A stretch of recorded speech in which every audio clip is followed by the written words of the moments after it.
डोंगरे बापा बार बार कहते थे रोइए प्रभु के सन्मुख जाकर कि प्रभु अनेक अनेक प्रयास के बाद भी अंत में हूं मैं असफल। हरि तेरो भजन कियो न जा। इसलिए जहां से मैंने आज चर्चा में प्रवेश किया आपको मैं पुनः स्मरण कराऊं कि भजन से मन निर्मल होता है भाई, सीधी बात है। और अपनी ओर देखा जाए तो जीव भगवंतम न भजन्ते, तो फिर अंतःकरण शुद्ध हो कैसे, ये मन निर्मल हो कैसे?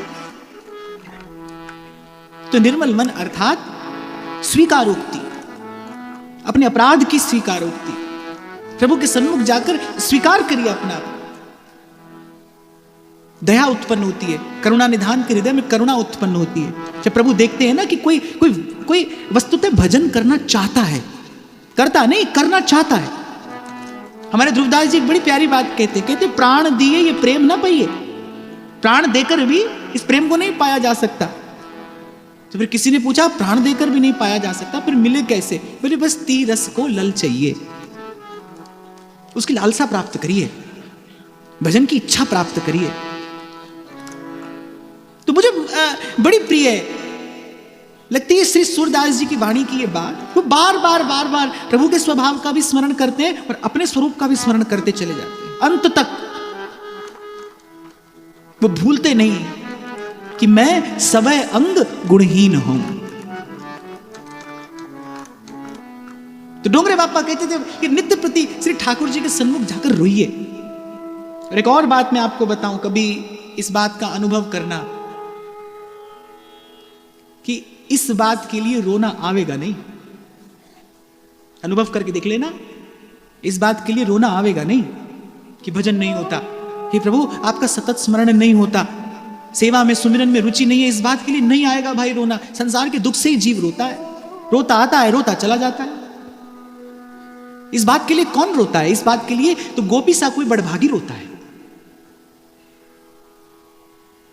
यही तो प्रथम दिन मैं आपसे कह रहा था कि संसार का दुख हमें दुख नहीं लगता, यह सबसे बड़ा दुख है। प्रभु की विस्मृति की कोई पीड़ा नहीं है हमारे जीवन में, कोई दुख नहीं। और मैं तो कहता भी हूं और भाई मानता भी हूं कि भोजन में सुख नहीं होता, सुख तो भूख में छिपा है। सुख जो है वो भोजन में नहीं है, रस जो है, जो स्वाद है वो भोजन में नहीं है, किसी पदार्थ में नहीं है, वो तो अपनी क्षुधा में है, अपनी भूख में छिपा है। भजन की भूख कहां है?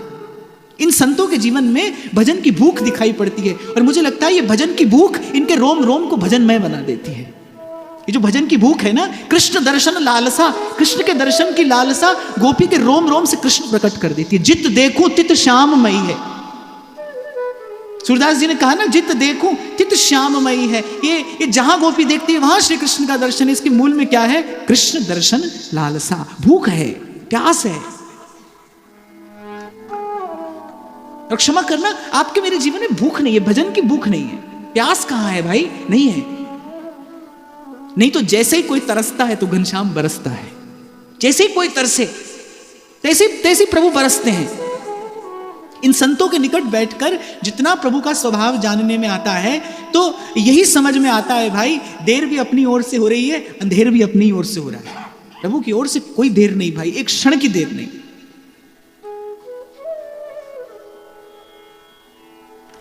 इसलिए अंत में थक कर हार कर श्री सूरदास जी इतनी ही बात कहते हैं, थाम अंगुरिया जौन डगरिया, थाम अंगुरिया जौन डगरिया, ले चालो मोहे जानो, ले चालो मोहे जानो, ले चालो मोहे जानो, तुम्हारी शरण में, तुम्हारे चरण में, चरण में, तुम्हारे चरण में, हरि मेरो ठार ठिकानो, हरि मेरो ठार ठिकानो।